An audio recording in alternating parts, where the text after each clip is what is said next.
So Tom, it's a pleasure to meet you and then speak to you. And you are in your office.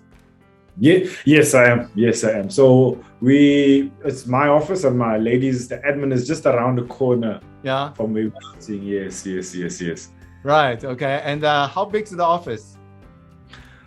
This one that I'm sitting in now, I'd say maybe not even 9 square meters, or wait, 3 meters by 3 meters, sort of. Yeah. Somewhere around there. Yeah. But the other office where the admin sits, I would say maybe it's about 10, 11 square meters. All right. Okay. Yeah. Okay. But we're in a shared office. I wouldn't say shared office space, because the owners runners an accounting practice upstairs. Yeah. And then downstairs is the boardroom. So if you need to have meetings, we've got a boardroom facility available. Right. To meet clients, groups of clients, and stuff like that. Yeah. Tom, first of all, very glad to meet you virtually for the first time. And thank you for joining MDRT. As a member, I'd like to give you a warm welcome as a country chair. I'm sure you have some questions you'd like to ask. Before we do that, I'd just like to first ask you to introduce yourself. Who are you? What's your background, and how do you get to where you are today? Okay, so given I am Tom Mchunu, half Zulu. I've had some Asian mixture, but I've grown up in a colored area in the south of Durban called Windsworth. So that's my cultural background. Right. I'm married, 34 this year, turning 35. My wife, I'm married to my wife. She's a biomedical technologist, but currently a stay-at-home wife. And I'm father to 2 girls, 2 daughters, Azaria and Ava, 1 year old. So, young family. Obviously, being a husband, father, entrepreneur, in these times, it's like some of the most difficult things one can do, But so my background of work, I studied accounting back in 2007, graduated 2010 in a Bachelor of Technology in Management Accounting.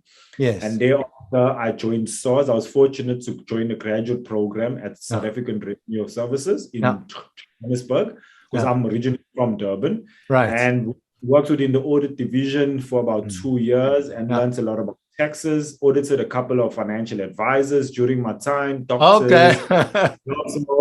I think at some point whilst doing the work, I realized very quickly that working at SARS is not going to buy the Lamborghini, So I quickly shifted.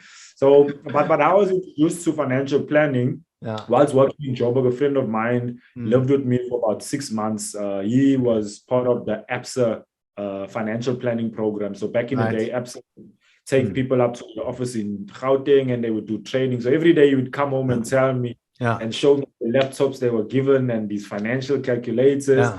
It really drew my interest because it also had a bit of sales. So I always believed I was good in sales, because when I was younger, I did a lot of sales jobs, having to do sales and stuff like that. So I knew it was something that I had a passion for. So after leaving SARS, I didn't leave SARS. Whilst in our last few months at SARS, I had an interview in Durban with Liberty. And that's when my journey started. So I joined Liberty around August of 2013. And that's where I got to meet people like Dr. Thakur, Bala Subramani. I know I met Cobus Klein at a session. He brought them through. So I was at Liberty from 2013 up until 2019. And in September 2019, I then joined because I'm specializing in medical doctors, and being it so competitive, I needed to be within the broker space because of the products and, sickness benefits and stuff like that. That is when I joined PSG Wealth as a broker. And that's how I ended up at this. So that's how I got to know the owner of this building. So PSG was based at this office, and I worked with PSG for from September till around March. And then I had resigned from PSG, and I didn't want to, but I had to. And then I joined Standard Bank. They headhunted me, so the timing was perfect. I worked at Standard Bank for about 6 months. And quickly realized that, the bank being so demanding in terms of what they wanted, it definitely wasn't in line with what I was in terms of my client base. So I resigned right after 6 months, and then I joined a friend of mine in Texas who invited me in to come work with him whilst I set up my own practice. So that was last year, 2021. I worked with him and while setting up my practice. And then in November last year, I finally got my license number, and AfriMed Wealth was born. So I'm now with the company now like 5 months, but I can say it's been the happiest. I'm not sitting in these $1 million offices like I was used to with the Liberty and the likes. But I'm on my own. I'm doing what I want to do at my own pace. I must say, it is a bit challenging. It is a bit different. I think because there's so many new things. From being a financial advisor to being a business owner to being now manager and HR and accountant and it's all these various components that are just that add to the pressures of it. But I think after our first conversation with you, the one we had where you mentioned about stuff, because that was a big problem that I was having was, I had too many friends and people that are new working with me. So, those relationships don't work out. And then, after I had a chat with you, I decided, look, I'm going to get a recruiter, got a recruiter, got myself 3 staff, 2 have already started, 1 starts now on the 4th.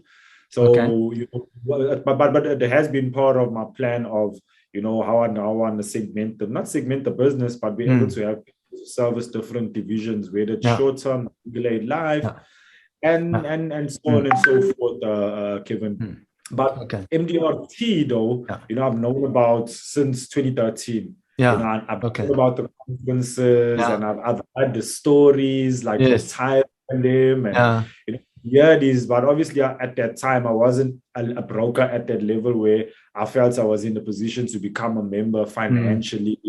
So now I've come to a point where I've been independent. I've realized I want to be associated with a brand of where I see myself in the coming years. So that was one of the main reasons why becoming member of MDRT was very important to me. Being affiliated to you guys, Corbus Klein and them, and because you guys are doing what I want to do basically. We're running a practice and we're servicing a certain niche clients and just being professional financial advisors. So I've been fortunate to be accepted into the Momentum Intermediary Program, which I applied for sometime last year, and I'm now studying my postgraduate diploma in financial planning through school. So there's a lot happening with me, Kevin. It's MDRT, it's putting on a practice. But I believe everything happens for a reason. I do have I've been fortunate to have good people to talk to. Like Akur, he's been like a mentor to me, just guiding me from an academic perspective. But I'm ready now to start associating with you guys, Kevin.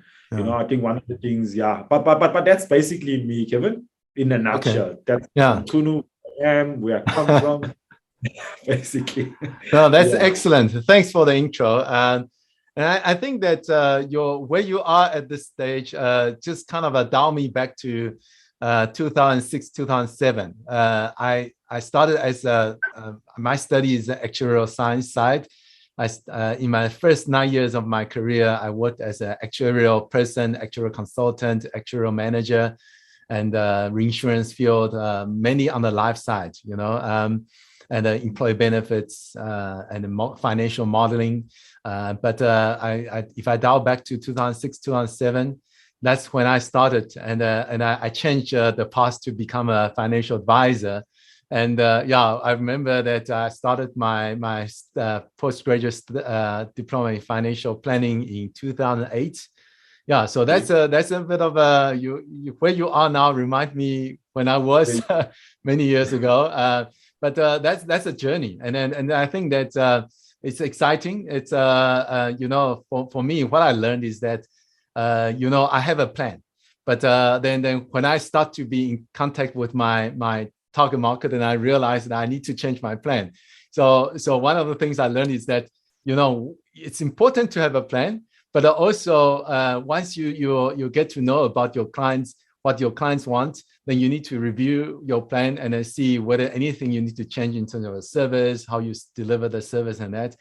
And then recruitment. I think that's recruiting people to assist, to build a team around you. I think that's for me, that's important. I always worked from my corporate days, have people around me, and I thought that I can't just do things myself. And then, there are always things that I feel like I should focus on, and I need to delegate certain things, or things that I don't really enjoy doing as much, even though I could do, but rather just delegate to someone who could focus on that, so I can focus on things that only I can do.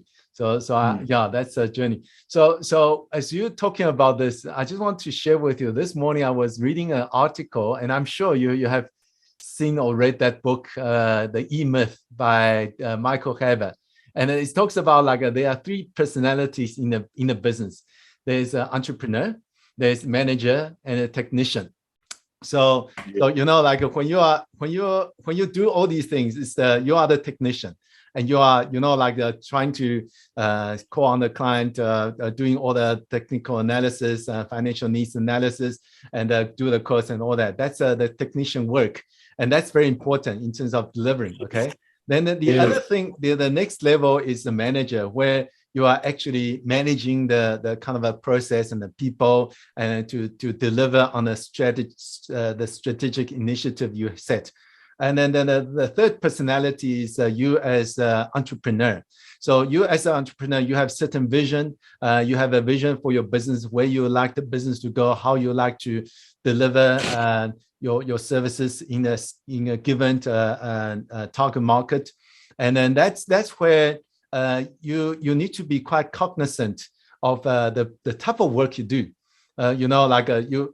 Initially you as an entrepreneur, and you do everything. You have the hat of the entrepreneur on, you have the hat of a manager on, you have the hat of a technician on. You're everything to everybody. Okay. But as you build the business, then you must focus on your vision, where you want to be, and then how things need to be filling into place. So that's important. So you don't forget about your vision or your dream, and then obviously that can evolve over the years. So that's important. But what I learned is that it's important to spend some time on the entrepreneur, business owner stuff, because you can get so sucked into the day-to-day operations, or a client calling you and they want this and all that. Then you forget about building your business. So there's two parts. Is you can either work in your business or work on your business. If you work in your business, you are the technician, you are the manager. But when you work on the business, you're more on the level of you are the business owner, entrepreneur, or the manager. And then that's something that's very important. So one thing I always focus on building, and I'm sure when you heard from Kubas, etc., it's about the process.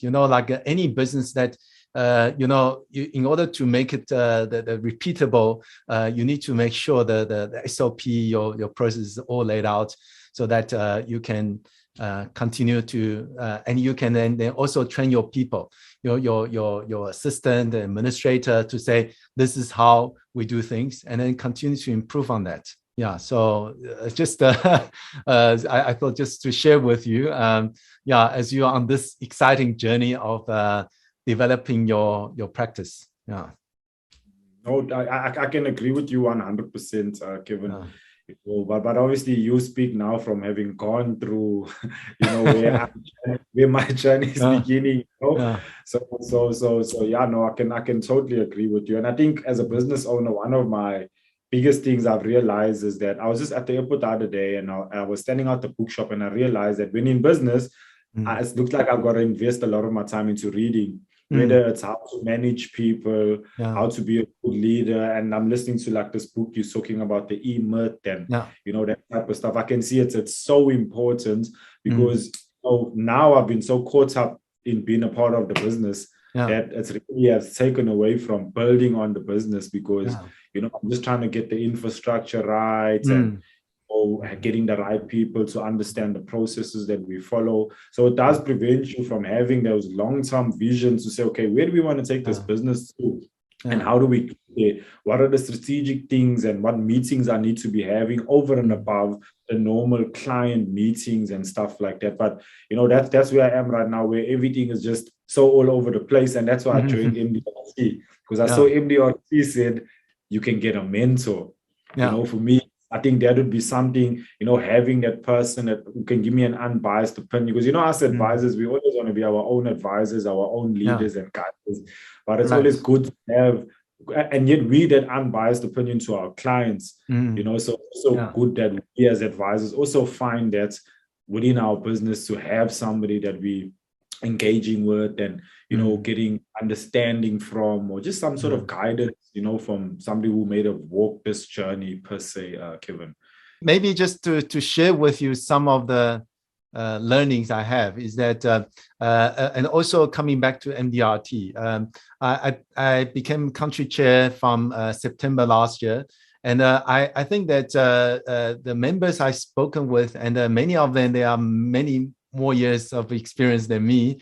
But they are, essentially, you can say that whether it's a tied agents or like someone working for a specific provider, or whether it's IFAs, there's space for them to be at MDRT. If I look at globally, like a lot of the big countries and the big membership, like the US and the Canada and like in Taiwan, China, many of the members, they actually just work for one company. Maybe they just work for Metropolitan Life or New York Life, and they're the agent of that company. And so agency force around the world is big.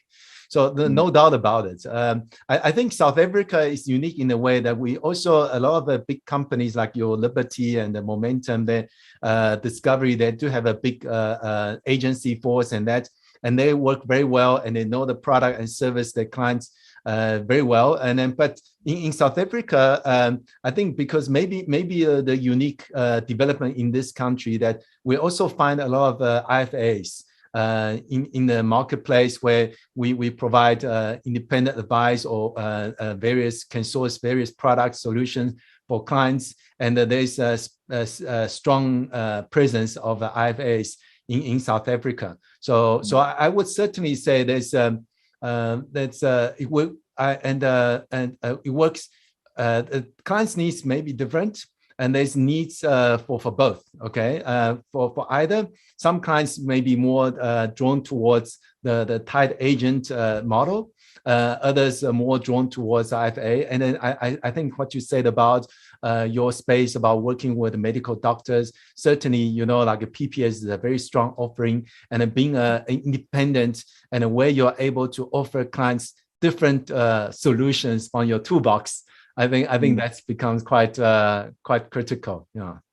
Definitely. And I think amongst the younger clients, Kevin, I'm seeing it a lot. Clients want to work with somebody that they know is independent and not going to give you a bad opinion.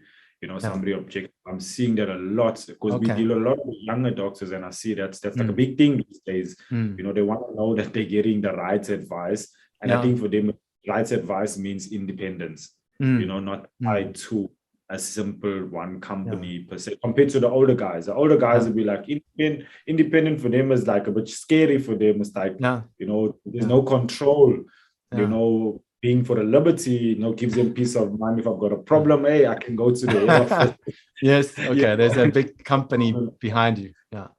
Yeah, but I think it's also the age gaps, definitely the age gap and access information. That's what I can see personally is playing a big part in that space. And that was one of the main reasons why I decided that, hey, I want to offer the best products in my toolbox per se. So that independence provides you with that. We're no longer convincing clients. Instead, we're offering, we're making what's available, and we're getting clients, or we're helping them in making that right decision. No, that's excellent. Tom, as you asked for this meeting, what questions do you have regarding MDRT or otherwise? MDRT. So a couple of questions, Kevin. How do I link up to some sort of a mentor-mentee sort of relationship? Because I saw one of the things of being MDRT member was the possibility of having that facility. Secondly, I wanna go for the. I've said I've never left South Africa in my life, and I'm 34 years old. So I'm saying if I don't do it now, when am I going to do it? So that's why for me on my agenda this year, and my family is already on board, that I have to leave this country, and the plan is to do it via the MDRT, because it's not just a leisure, it's going to be a benefit that's going to come through. So I've been playing around and I've seen, look, there's the Boston and then there's the Australia conference. Now I don't know like which is the one that would be, but from what I've seen your email, it looks like the Boston one would be, you know, the one to start off with if it's your first MDRT, you know, and in the Australia one, the global conference, you know, I can always at some, but I think I was looking at Australia because Corbus keeps posting on it because he's a speaker at the global conference. And when I was speaking to Dr. Thakur, he was even saying he's not going to make it Boston, but he thinks he'll do the Australia. So now we got in contact with a lady that's given me on how to apply for the visa. But also the conference, I've now figured out that yes, I am a member, but I've still got to pay for the conference fee. That's right. The conference, and then obviously there'll be my visa, accommodation, flights, and all the things that go along with it. In terms of the MDRT, Kevin, is there like a little? I've seen that we do have the group. I think now am I part of the MDRT group? Because I know you said there were two groups. That's one right. for members and now for members. So I think I'm on the one members now. When I saw the post you and Corbus made about the rand, so it looked like I'm in that one day. So like what should I expect? I have seen some of the resources on the MDRT site about information and different scenarios from different people within the community of MDRT. So I have said I'm going to commit to, you know, just trying to learn new, because I want to take my practice to the next level for my client's sake. And that's part of, you know, why being a part of the MDRT. But also I've got this plan of wanting to grow my practice, you know, to be based in certain parts in Africa, maybe an office in Gauteng, because the world is changing now. And I've got, well, again, that's just me being an entrepreneur, you know, given big, you know, so that's basically some of the information that I'm sort of looking for, basically from related to MDRT. All right. I think that you have quite a number of questions I need to answer, but I want to first show you some of the things. Okay. So, all right. Can you see this? Yes, I can. I okay. From there, I watched it there. So this I got in 2018. Okay, but it shows me I'm the class of 2016. That's the year I joined MDRT. All right. Okay. So I would suggest that if you order online in the MDRT store, or if you go to a physical meeting, prior to the meeting, you can order this. So then they will pack it for you. And then when you arrive at the meeting, you can pick up at the store. And I think this is quite nice. If you put it on your desk and you can show to the client, or to actually, in terms of this is a kind of a credibility behind you. And this is the token or coin I got in my first meeting. It shows this shows MDRT 2016. Okay, I don't know whether you're able to see so well. So that's when I went to Vancouver. It shows that in Vancouver, Canada, that was my first time experience of going to a meeting. So when you ever go to the first ever your annual meeting or global conference, you'll get one of these to commemorate the occasion. So that's special. Okay. Then I bought just for my own, you know, like so it's a business card holder like that with an MDRT. And there's the other one also with this is MDRT as well. So that's so these are the things you could buy at online, or you can, when you are there, they have a physical store. You can buy using a credit card, and that. I suggest buying a couple of things to remember that, and then kind of strengthen your bonding with MDRT. Then first talking about you talk about mentorship program. Okay, so what you can do is that you can already log into MDRT website, and so there's a section about mentorship program, mentoring program. You can either be a mentee or mentor. All right, and if you want to be a mentee, you can say I want to be a mentee, and you're actually filling your details. Then then you can say what you're looking for, what do you need. And then so MDRT, actually that program I find is amazing. They actually find what you have put in, and then they will use some kind of AI or machine learning, and then try to match you with someone they think is a suitable mentor. So it can be someone anywhere in the world that could be your potential mentor. So that's something that you can do. And so I joined earlier this year, and I already getting some email and it prompt me to speak to someone, etc. So that's one way of doing that. Then I think the other way is that locally, if you want someone who is from local to kind of support you, then certainly we can ask within the group to say who would like to be your mentor, and then kind of maybe just on some kind of agreement to say how often to touch base, to chat on some issues. I mean, given where you are and where I am, and we're both, I can also could be your mentor. I love that. I love that. If you're offering, please, I'd like that, because just talking to you, be like you're doing more or less what I want to do. Being independent, stuff like that. So if that is available, please consider. Let's just talk about the structure, because I don't want to agree to something and then afterwards disappoint you or fall flat. So but I think that so that's in terms of mentoring. Then in terms of the meeting to attend, I think it's kind of it's a personal choice. Like when I attended in 2016, at that time there was no global conference, there was just annual meeting. So I went to that one. I wanted to go to the US or go to North America and to experience it for the first time, and that's why I just signed up and I went there. Okay, so I think the kind of the attraction for me is that because the MDRT started in Chicago, so it started in the US, so it's where the root is. So you can go there, you can experience how the Americans run it and all that. And then so obviously it's much bigger than when we started many years ago. So now when you go to an annual meeting, you can expect about 10,000 people. Maybe it's not going to be as much now because of all the travel restriction. We don't know how it's going to pan out. But the one I attended, certainly I think that Vancouver is about 7,000 people, and Los Angeles was 2018. That was over 10,000 people. Yeah, so they speak, so depending on where you like to be, I experienced that, and then where you like to take your family, and that if you want to be in America, you haven't been, Boston, it's that's you have the MIT or your Harvard, all the excellent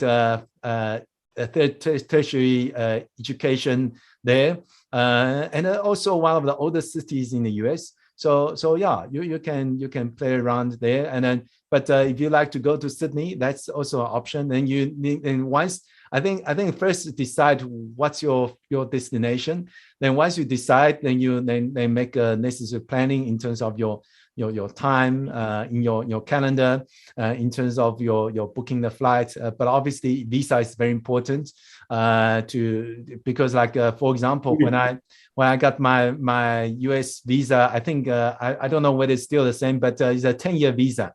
So they will ask you that you apply online, and I went to the consulate in Stanton here in Gerber, and for an interview. It was quick and easy. They just asked me, essentially, I think that they just checked me out whether my English is okay, and what's the purpose of me going there. And then they just, and then 3 days later, I got my passport back with a visa in my passport. And then it's a 10-year visa. So I could use that to travel to US multiple times. Nice. And then so that's an easy process. And then the other thing is that if you do go there with the purpose of attending the meeting, that also help to in terms of the success of your visa application, because they invariably want to understand what's the purpose of your visit, and also that while you're there, where are you going to be, and who is going to be your guarantor, and I do have a brother in the US. He's in Houston, so I just put his name down and say that, in case something happens, then he's there to assist me or whatever. That always helps, because I think when they look at a visa application, they want to see, are you a terrorist? What are you going to be there? Are you going to jump the plane and just to become a illegal immigrant and things like that? So if you have ticked all these boxes, answer these questions, then I think it's just help with a visa application. Yeah. I think the guarantor one, though, might be a bit of a challenge for me, Kevin, because I know very few people currently based in the US. Do you think that might be a bit of a, because everything else I shouldn't have an issue with? Yeah. So maybe that one there, the guarantor one might be a bit of an issue. But I guess we can always just check with them and just see. Yeah.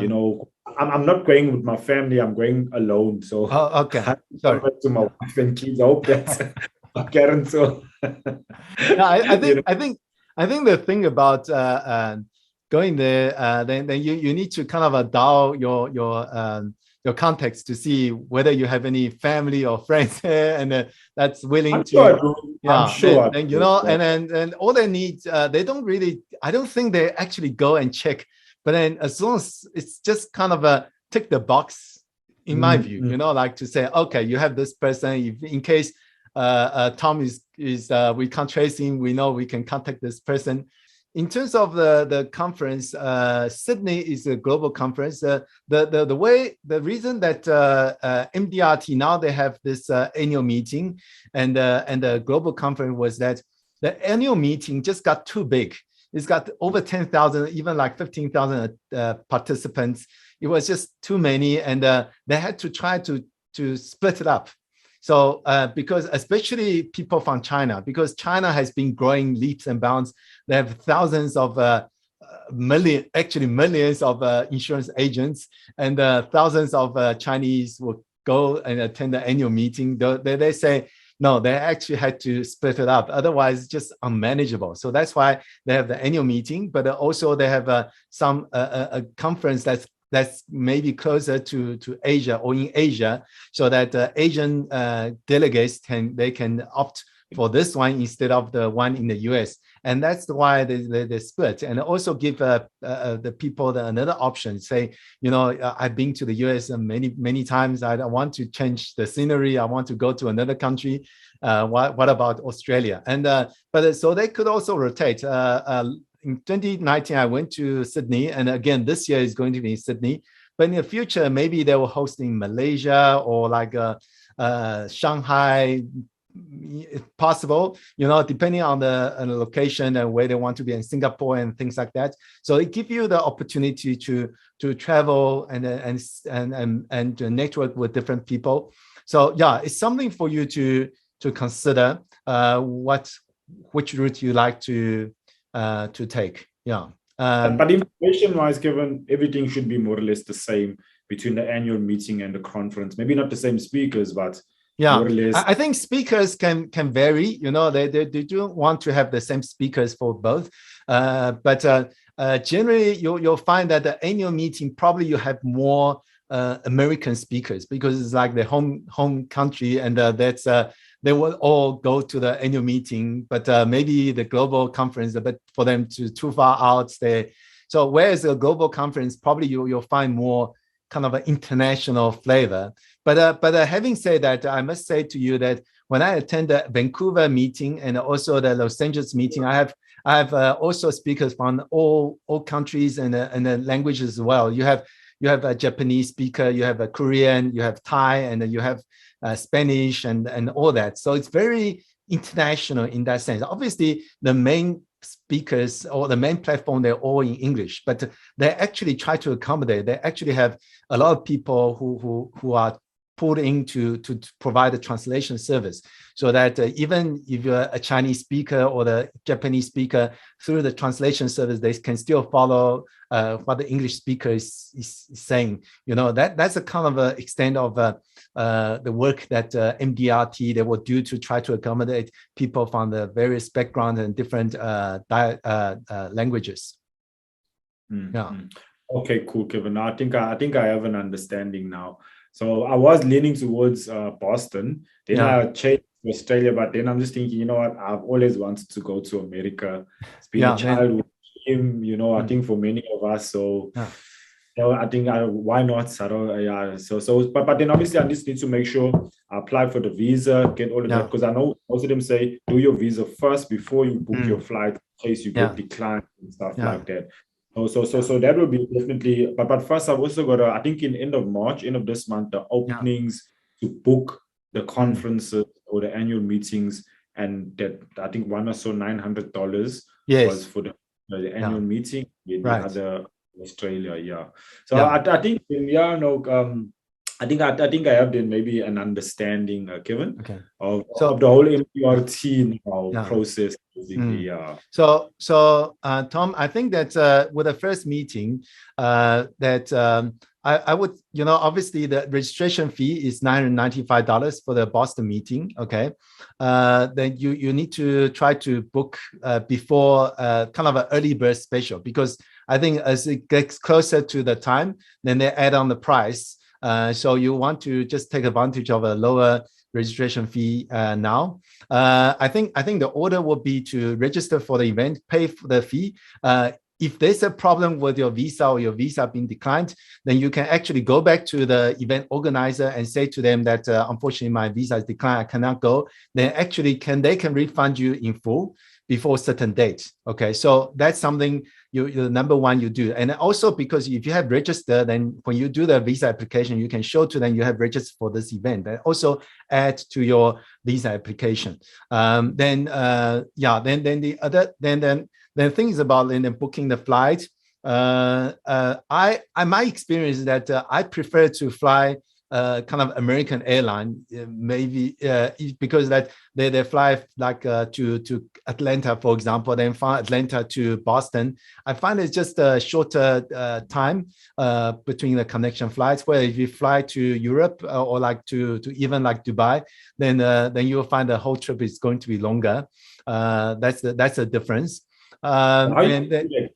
Sorry, how do you book American flights? Do you go through an agent or you just you can search online, there's quite a number of websites like a Cheap Flight or Flight Start. You need to search that and say you fly from Gerber to Boston, and then you will be Google search coming up, and then you can check a couple of websites. Obviously, you can also do through your travel agent. Normally, I found that travel agent maybe because they also do add the margin, so it's a bit higher price, but then there's some flexibility they can organize for you, so you can compare. All right. So that's a thing. The other thing is that if you are going there because it's the first time, I suggest that you kind of plan around it. Like maybe you want to do a bit of sightseeing before the event, or maybe you want to do the sightseeing after the event. So at least leave you like at least 3 days, 3 or 4 days before that, and then the event itself is about 3 days. So normally what they do is that Saturday is registration, Sunday is also registration, but also already a lot of activities happening. Then Sunday evening, that's when they have the opening ceremony, and that's certainly you don't want to miss that, where you have all the people and waving the flag and of all the nations. Then the Monday and Tuesday is where they have a main platform and also breakaway sessions. You can choose your own sessions even before, during your registration process. You can choose the kind of sessions you want to attend.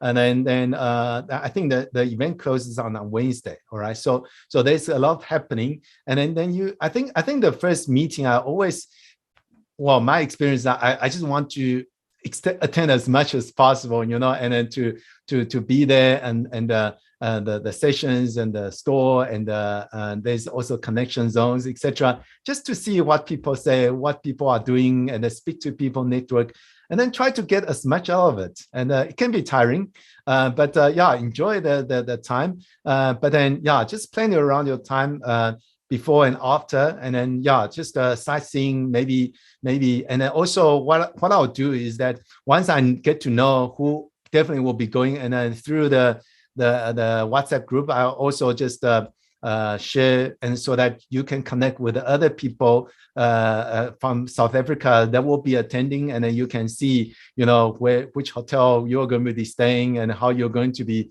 maybe meet up and maybe to do certain things together.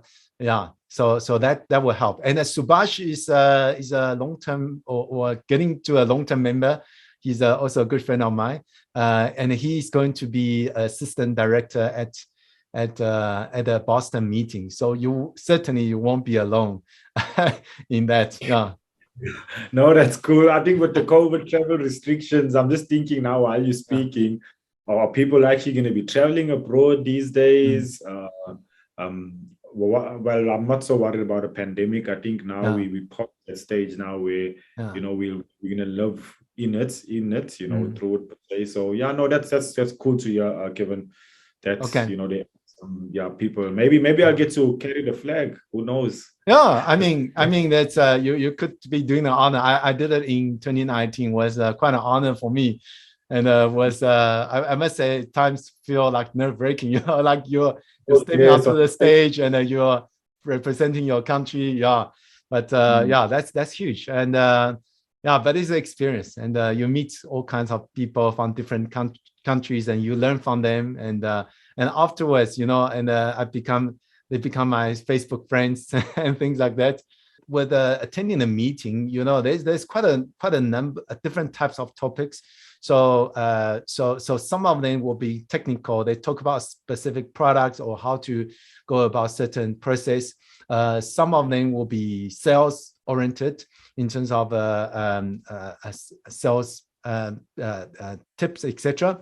Then the others will be maybe more about like client service or understanding the clients, more like client, like relationship, and also about so it's quite a varied, and you can decide what you want to attend.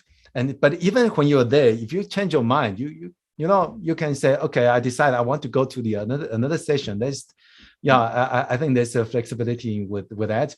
But I always say to what I learned, and I also want to share with you, is that what people say is that you learn so much in a meeting, and you can be quite overwhelming. But I think one thing is that just focus on one thing. Just one thing. What's the one thing you want to take away from this annual meeting and say, I want to implement this in my practice.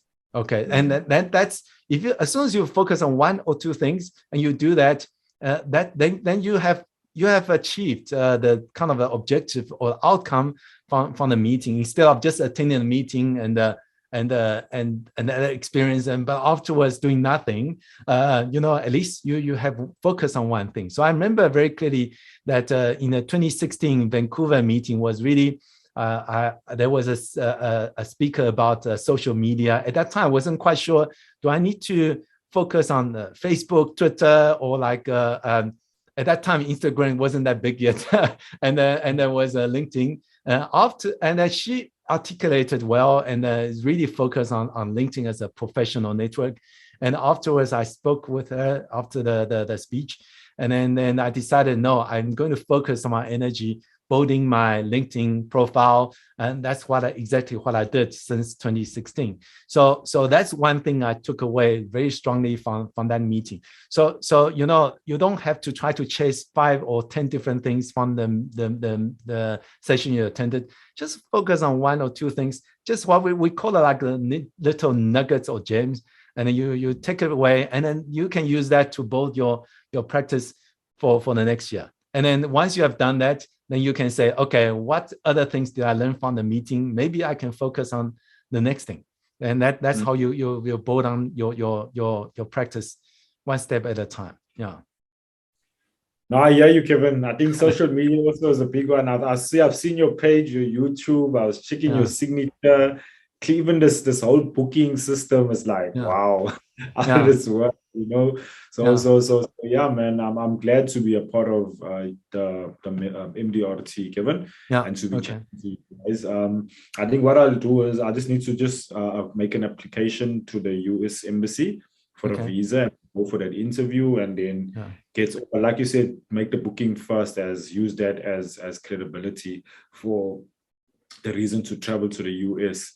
And I guess I'll hear from you with regards to the mentee sort of situation. We can talk about this points, and I will definitely go on to the sites as well, because I think I'm at a point where I want to learn as much as I possibly can. I do believe I have the necessary tools to be a good financial advisor, but now it's about building a solid, successful practice. I think that for me is key, getting the right systems in place, getting the team together to work together in harmony, for the sake of our clients. But Tom, the final thought I'd like to leave you with is that with MDRT website, and there's a lot of resources. So as a member, you can log in, and there's online resources there's articles, there's podcasts on SoundCloud, I think, and then also there's videos, etc. So I encourage you to just browse around, find things of interest to you, and maybe if you want to focus on one area of building your practice, then you can say, okay, now I want to just focus on the HR side. Okay, how do I recruit people? Then you can search the specific topic, and you can find the articles and podcasts relating to that. And you can say, okay, that's interesting. A couple of podcasts I can listen to about recruiting. How do other advisors recruit?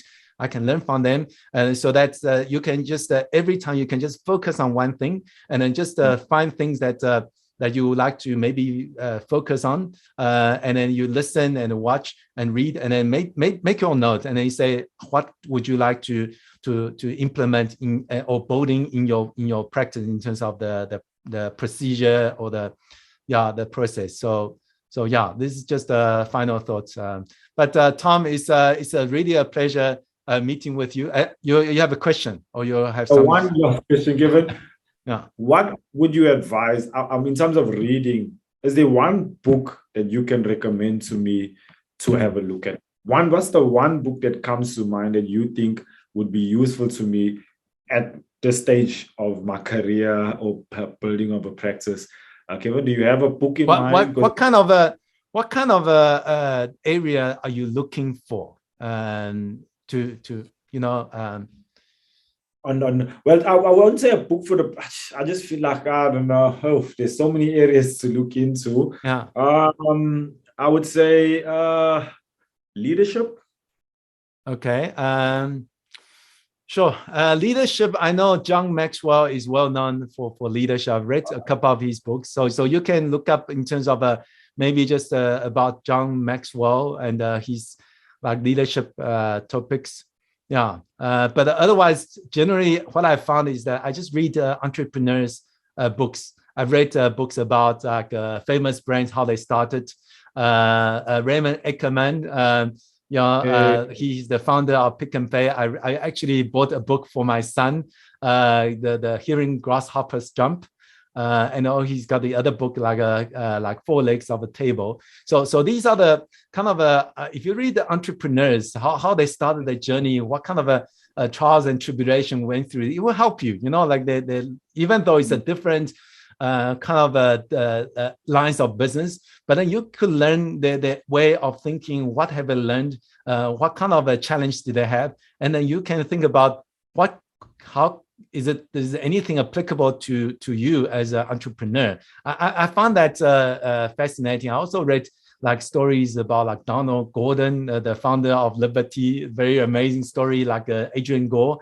And then that helped me in terms of what did they do, what kind of vision, what kind of a leadership style do they have to lead the company. I think that helps. So that's all of the top of my head. Then again, I think that the book E-Myth by Michael Gerber, I think certainly you'll find that help you to kind of Michael Gerber. Michael Gerber, yes, yeah, E-Myth. Gerber, Gerber. I think it's Gerber, yes, yeah. It's E and myth. E-Myth, myth like a mythology, yeah. E-Myth. Okay, yeah. Okay. So cool. I get you. Yeah, once or even you can read some like book summary online first to understand about what that book says. But really, it's about when you as a business owner, you must always have that business owner hat on to say, how am I developing my business instead of just working as a financial advisor? Yeah, feels like that currently. I get you, Kevin. All right. Thank you so much for your time, Kevin. I really appreciate it. And looking forward to having a cup of coffee with you. Maybe when I'm in Victoria, I can come past 4 ways there. Just get to meet you, since I've got a lot of clients up there. I don't know if you guys are working or you're just working online, but we'll be coming up to see all the clients up in. Whenever you come up next time, let me know and we can meet up for coffee. Yeah. That is lovely, Kevin. Thank you so much, Kevin, and good day. Okay. Thanks. All the best, Kevin. Tom. Okay. Thanks, Kevin. Cheers. Bye. Thank you. Bye. Thanks for watching. Thumbs up if you like this episode and share it with your friends.